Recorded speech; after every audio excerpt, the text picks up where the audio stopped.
இந்த கொஸ்டின் பாருங்க என்ன சொன்னா, ஒரு ஷாப் கீப்பர் இருக்காரு, சோல்ட் எ ப்ராடக்ட் வந்து பாத்தீங்கன்னா என்ன பண்ணாரு, 30% லாஸுக்கு சேல் பண்ணிடுறாரு.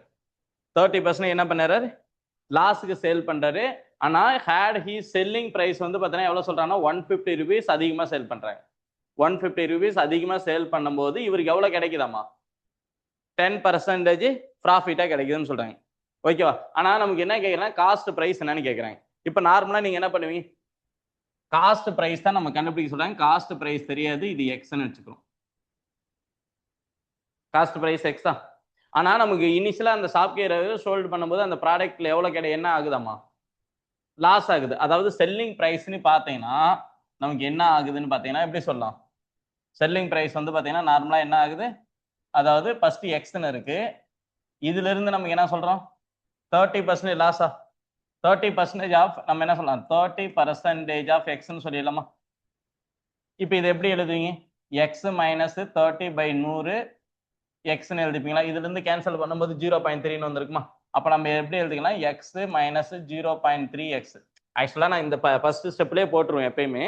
ஸோ இருந்தாலும் புதுசா நீங்க அட்டன் பண்றீங்களா, அதனால புரியாம இருந்துச்சுன்னா அதுக்காக சொன்னேன். அப்ப இதெல்லாம் சிம்பிளை பண்ணும்போது என்ன வரலாம், 0.7 எக்ஸா. புரியுது என்ன சொல்லுன்னு, எக்ஸ்ல இருந்து, அதாவது 1ல இருந்து 30% 0.3 தானே, 30% 0.3 எடுத்துக்கலாம். 0.3 போயிடுச்சுன்னா நமக்கு மீதி எவ்வளவு இருக்கலாம், 0.7x இருக்கும். ஓகே, அடுத்தது நமக்கு என்ன சொல்றேன்னா, ஹேட் த செல்லிங் பிரைஸ் வந்து 150 rupees அதிகப்படுத்துறீங்க.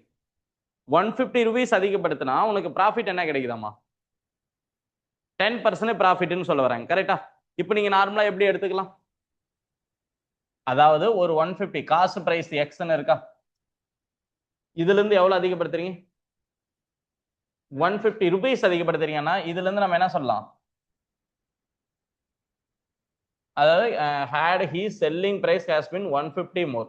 அப்ப செல்லிங் பிரைஸ் வந்து பாத்தீங்கன்னா 150 மோரா சேல் பண்ணும்போது, 150 மோரானா இதுல பொறுத்த வரைக்கும் செல்லிங் பிரைஸ் எவ்வளவு, 0.7 எக்ஸ்ன்னு இருக்குமா. அதாவது 0.7x ஓட 150 ரூபாய் எக்ஸ்ட்ரா நீ சேல் பண்ணா எனக்கு என்ன கிடைக்குதுன்னு சொல்ல வராங்க, 10% ப்ராஃபிட். புரியுதா? அப்ப காஸ்ட் பிரைஸ்ல இருந்து 10% ப்ராஃபிட் என்ன, 0.1x சொல்லிருமா. இந்த ஈக்குவேஷன் ஃபார்ம் பண்ணது உங்களுக்கு புரியுதுங்களா இல்லையா. அதாவது செல்லிங், அதாவது அவங்க என்ன சொன்னா, செல்லிங் பிரைஸ்ல இருந்து 150 அதிகப்படுத்த போறாங்க, செல்லிங் பிரைஸ்ல இருந்து 150 அதிகப்படுத்த போறாங்க. கரெக்டா? செல்லிங் பிரைஸ்ல இருந்து நீ 150 அதிகப்படுத்தினீங்கன்னா இப்போ இதுல என்ன இருக்கு, இப்போ இது 1 இருக்குதா மீனிங்கா. அப்ப இத ரெண்டா ஆட் பண்ணா 1.1x, இதோட வேல்யூ எவ்வளவு வரலாம், 0.7x பிளஸ் 150 வந்துருமா. சோ அப்ப நம்ம என்ன 150 சொல்லிடலாம், இது என்ன பண்ணலாம் 1.1x மைனஸ் 0.7x சொல்லிடலாமா. அண்டர்ஸ்டாண்ட் ஆகுதா? அப்ப நான் இதுல இருந்து என்ன பண்ணலாம், இதுல இருந்து லெஸ் பண்ணீங்கன்னா 0.4x ஈக்குவல் டு 150 வந்துருமா. புரியுதா? அப்ப எக்ஸ் காஸ்ட் பிரைஸ் 150 0.4 டிவைட் பண்ணா நமக்கு என்ன வரலாம். சோ இது பண்ண முடியலையா, சரி என்ன பண்ணலாம், ரெண்டு சைட்லயும் நீங்க என்ன பண்ணலாம், 10 மல்டிப்ளை பண்ணிக்கலாமா.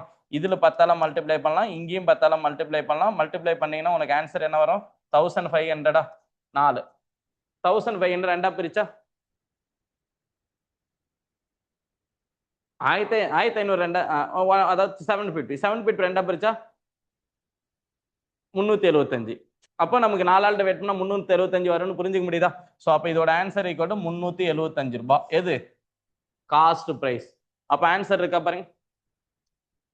சார் நீங்க எதுக்கு இதை கண்டுபிடிச்சன்றது உனக்கு புரியுதா, உங்களுக்கு என்ன சொல்ல வரேன்ட்டு. ஆனா அவங்க என்ன சொல்லியிருக்காங்கன்னா, லாஸுக்கு, அதாவது ஒரு ஷாப்கீப்பர் வந்து ஒரு பொருள் சேல் பண்ணும்போது 30% லாஸுக்கு சேல் பண்ணிட்டாரு. அந்த செல்லிங் பிரைஸ் இருக்குல்ல, அந்த செல்லிங் பிரைஸ் அமௌண்ட்ல இருந்து நான் பார்க்கும்போது ஒரு 150 ரூபாய் சேர்த்து சேல் பண்றேன். ஆல்ரெடி உனக்கு 30% லாஸில் தான் இருக்கு, 150 ரூபாய் சேல் எக்ஸ்ட்ரா வித்துனா விற்கிறேன், விற்கும் போது எனக்கு என்ன கிடைக்குது, 10% லாபம் வந்துருது. அப்போ அந்த லாபம் 10% இதுக்கு இந்த அமௌண்ட் ஈக்குவல் தானே. இந்த அமௌண்ட்ல இருந்து 150 ரூபாய் சேர்த்து சேல் பண்ணி தான் இந்த அமௌண்ட் கிடைச்சிருக்குமா. புரியுது என்ன சொல்றாரு. அப்ப இது ரெண்டும் ஈக்குவல் தானே. இது பார்க்கும்போது பர்சன்டேஜ் கொடுத்து, இது பார்க்கும்போது ருபீஸ் தானே, ருபீஸும் பர்சன்டேஜ் ஈக்குவல். அதாவது நமக்கு இதுல பொறுத்த வரைக்கும் 110%, 110% ஈக்குவல் எவ்வளவு சொல்றாங்க, காஸ்ட் பிரைஸ் இதுவும் ஆட் பண்ணா எனக்கு வரும்னு சொல்றாங்க. இப்போ இந்த கிளாரிட்டி புரியுதா. ஸோ இவ்வளவுதான் நீ யோசிக்க வேண்டிய விஷயம். இந்த கொஸ்டின் தெளிவா புரிஞ்சுக்க முடியுதான்னு பாருங்க. இது வந்து பாத்தீங்கன்னா ஒரு தனி கொஸ்டின் எடுத்துக்க பாருங்க, இது தனி கொஸ்டின் எடுக்கும்போது எனக்கு காஸ்ட் பிரைஸ் தான் கண்டுபிடிக்க சொல்றாங்க. ஸோ இப்படி சொல்லிட்டு போயிடலாம். ஆனா இந்த டைம் அண்ட் ஒர்க் கொஸ்டின் ரொம்ப ஈஸியா சால்வ் பண்ணிடலாம். ஓகேவா சார், நோட் பண்ணிக்கோங்க. ஏதாவது அண்டர்ஸ்டாண்ட் ஆகாம இருக்கா?